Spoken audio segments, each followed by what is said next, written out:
Parce qu'il y a plein d'études sur les salaires, les définitions des métiers. Mais nous, ce qu'on voulait absolument observer, c'est les mouvements.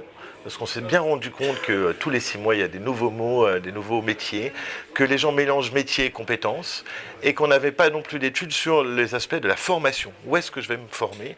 Quels sont les enjeux?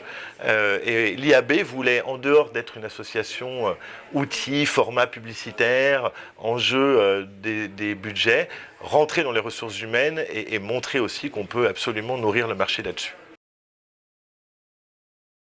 Cette année, le manifeste est « Nous sommes le marketing ». On pourrait rebaptiser l'étude par la fin du marketing digital. Il faut regarder, deuxième investissement média après la télé, premier temps de consommation média, donc ça y est. Et là, tous les pros du digital disent stop, c'est nous le marketing. Et d'ailleurs, il faut une vision stratégique, il faut arrêter de l'hyperspécialisation. On est au cœur du marketing. À côté de ça, ils affinent quand même en rappelant un nouveau principe, que le marketing digital, c'est des boucles au cycle court de test, learn et amplification. Mais parfois très court. Je n'ai plus mon plan, c'est la fin des plans, tout ce qu'on a appris dans l'ère pré-numérique. Je vais faire un test, ça marche, je réappuie beaucoup plus fort, ça marche pas, je réessaye ailleurs. Et au cœur de tout ça, le parcours client et l'expérience utilisateur. On peut retenir 3 ou 4 clés. D'abord, être doueur, faire. On est autodidacte, on est humble, on va chercher l'action, on ne sait pas avant, parce que ce monde est en mouvement. 2, une grande culture de partage et de collaboration. Je ne fais rien tout seul, il y a tellement d'hyperspécialisation que j'ai besoin d'animer des équipes et d'aller chercher des expertises. Et puis une culture geek. Culture geek et digitale, très souvent on dit oui, Pokémon Go, il faut que je l'ai sur mon appli parce qu'il faut que je comprenne ce monde-là. Et enfin, une grande culture des réseaux sociaux, avoir des followers, être là. Ils émettent même des doutes sur comment on peut être marketeur sans avoir un grand nombre de followers sur Twitter ou Facebook, parce que ça fait partie de ce savoir-être digital qui est nouveau et qui, à mon avis, va se répandre dans tous les métiers du marketing et de la com.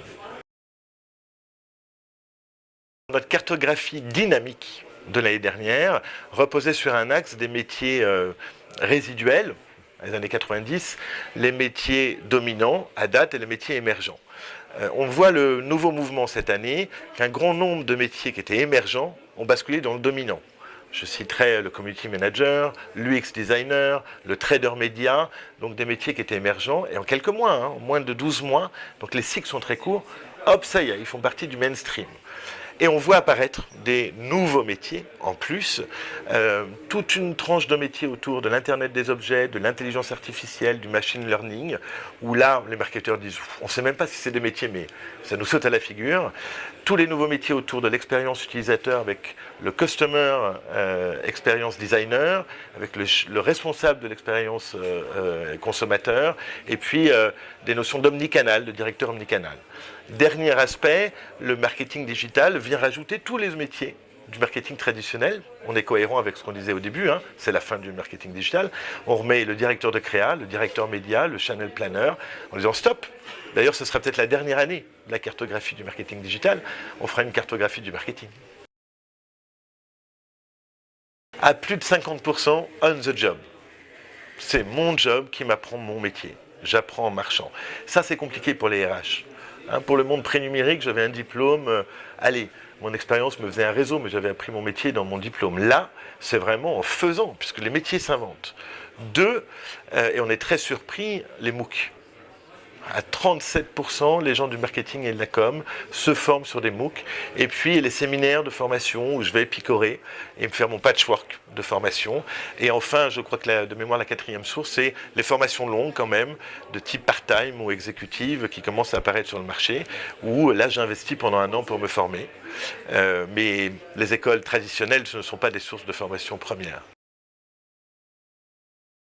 Un des critères importants dans les entreprises, c'était les gens qui sont capables d'apprendre à apprendre. Par exemple, un de nos partenaires de l'étude réalise des MOOC pour recruter. Et ils n'apprennent pas des gens qui connaissent, mais qui sont capables de connaître. Et tout le travail, de toute façon, les entreprises, on ne trouve pas. Comme on a ces nouvelles compétences qui surgissent tous les 6 mois, le marché de la formation ne peut pas fournir, face à ce cahier des charges mouvant et incessant, les compétences clés. Donc il faut trouver les profils capables d'apprendre. Et puis on est toujours en train de changer de techno et puis des nouveaux outils. On les a cités, je crois que dans l'étude, il y a plus de 3000 outils en marketing digital. Impossible de tout connaître. Ouais, c'est un grand classique. Avec un autre aspect sociologique dont on parle depuis 2-3 ans, c'est l'envahissement dans le monde perso du pro. J'ai mes SMS du boss le dimanche, les mails à minuit. Ben là, on a posé la question, à l'inverse, dites donc, est-ce que vous travaillez aussi pour un projet perso, professionnel en dehors de votre boîte? 43% des répondants déclarent mener un projet professionnel. Ça veut dire que je monte une appli, que je monte un site web. Donc on est sur des métiers passion, que dans l'ADN du digital, c'est à l'entrepreneuriat. Et on peut aussi dire qu'on va sur le hashtag burn-out, parce que quand est-ce que j'arrête? Mais c'est un juste retour des choses, des entreprises. Voilà, ben, ça se bat dans les deux sens. On travaille aussi pour soi dans son job. L'idée clé, c'est que on se forme toute la vie. Et que le marketing digital, contrairement à l'ancien marketing, continue à s'inventer et que ça nous met dans une posture individuelle compliquée, que l'effort doit être fait à titre individuel pour pouvoir changer son organisation et son métier. Et si on ne fait pas cette transformation digitale à titre individuel, on n'est pas crédible.